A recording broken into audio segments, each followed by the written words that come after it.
नमस्कार मंडळी, मी जयदेव कुंभारे आपल्या सगळ्यांचं स्वागत करतो आजच्या नवीन व्हिडिओमध्ये. आणि आज मी तुमच्यासोबत एक चर्चा करणार आहे संजय गांधी निराधार योजनेच्या मार्च आणि एप्रिल महिन्याच्या पेन्शनबद्दल.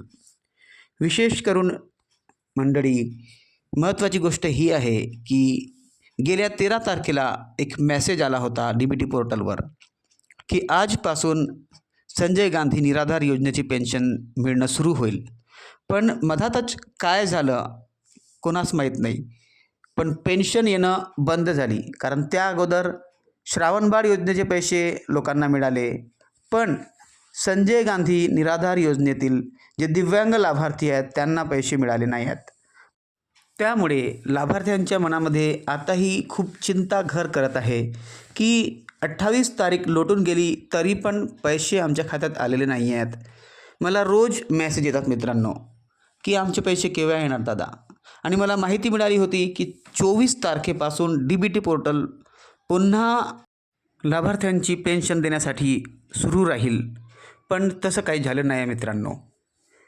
पण माझ्या DBT पोर्टलवर जेव्हा मी चेक केलं तेव्हा 24 तारीख ऑथेंटिकेशन डेट दाखवत आहे, आधार ऑथेंटिकेशन. तर याचाच अर्थ असा पण होतो, कारण ह्या अगोदर पण मी चेक केलेलं आहे की आधार ऑथेंटिकेशन झालं की DBT पोर्टल कंप्लीट होतो. म्हणजे सगळ्यांचेच ऑथेंटिकेशन कंप्लीट झाले. एकदा सगळ्यांचं DBT पोर्टल झालं की सगळ्यांच्याच खात्यामध्ये पैसे येतील. आणि मी तुम्हाला म्हटलं पण आहे मित्रांनो की 31 तारखेपर्यंत वाट पहा, कारण 24 तारखेपासून DBT होण्यास सुरुवात होईल आणि त्यानंतर 31 तारखेपर्यंत पैसे येतील असा माझा पण विश्वास आहे मित्रांनो. म्हणून काही दिवस 1-2 दिवस जाऊ द्या, कारण होऊ शकते सोमवारपासून पण पेन्शन वाटप सुरू होऊ शकते. म्हणून एका उद्याचा संडे आहे, संडेच्या नंतर सोमवारपासून होऊ शकते पेन्शन वाटप सुरू होईल. म्हणून होप ठेवा, पेन्शन कुठेही जाणार नाही आहे. आपली सरकार खूप छान आहे. आणि पेन्शन न येण्याचे कारण हे पण असू शकतो मित्रांनो की तुम्हाला माहीत आहे की दिव्यांग पोर्टल, दिव्यांगसाठी ज्या काही योजना आखण्यात येत आहेत त्या गोष्टींसाठी आणि डॉक्युमेंट कलेक्ट करणं, रेकॉर्ड कलेक्ट करणं, सगळ्यासाठी वेळ पण लागतो. तर सरकार तेच करत आहे, लोकांचे EKYC चेक करत आहे, लोकांचे अपडेट चेक करत, आधार अपडेट झालं की नाही आहे, डॉक्युमेंटेशन सगळ्यांचे चेक करत आहे मित्रांनो.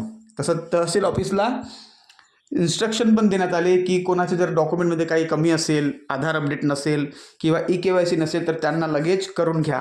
प्रत्येक तलाठ्याला, प्रत्येक तहसीलदाराला, प्रत्येक अधिकाऱ्याला इन्स्ट्रक्शन देण्यात आले मित्रांनो. तर हे पण कारण असू शकते की दिव्यांगांसाठी एक वेगळा मंत्रालय, एक वेगळा पोर्टल आणि वेगळ्या योजना तयार करत असल्यामुळे ह्याच कारणामुळे पेन्शन थोडी लेट झाली असावी. आणि हीच माहिती बरोबर असू शकते मित्रांनो. दुसरं काही कारण राहू शकत नाही, कारण सरकार देण्यास नेहमी तत्पर आहे. पण थोडासा विलंब लागला तरी थोडासा सहन करावं लागेल, कारण समोरच्या गोष्टी चांगल्याच होणार आहेत मित्रांनो. म्हणून तुम्हा सगळ्यांना माझी विनंती आहे की जर तुम्ही आधार अपडेट नाही केलं तर आधार अपडेट करून घ्या, EKYC करून घ्या. EKYC बँकेत पण करावी लागते, त्याचप्रमाणे UDID कार्डच्या पोर्टलवर पण करा आणि दिव्यांग पोर्टलवर पण EKYC करून घ्या, कारण खूप महत्त्वाचं आहे. तुम्ही हा GR पाहत आहात, हा GR खूप महत्त्वाचा आहे. ह्या GRमध्ये संपूर्ण माहिती लिहिली आहे मित्रांनो की एप्रिल पेन्शन, मार्च पेन्शन ह्याविषयी तुम्ही वाचून काढा. ह्या GRमध्ये खूप काही लिहिलेलं आहे. महत्त्वाची गोष्ट हीच आहे मित्रांनो की सरकार तुमची पेन्शन लवकरात लवकर देणार आहे आणि माझा विश्वास आहे की 31 तारखेपर्यंत वाटप होऊन जाईल. माझा असा विश्वास आहे मित्रांनो, कारण अजूनही 31 तारखेला काही दिवस बाकीचे आहेत. म्हणून आपला धीर सोडू नका. जर तुम्ही अवलंबून आहात पेन्शनवर तरी पण धीर सोडू नका मित्रांनो, कारण तुमची पेन्शन नक्कीच येईल. मार्चची पेन्शन लवकरात लवकर तुमच्या खात्यामध्ये येत आहे मित्रांनो.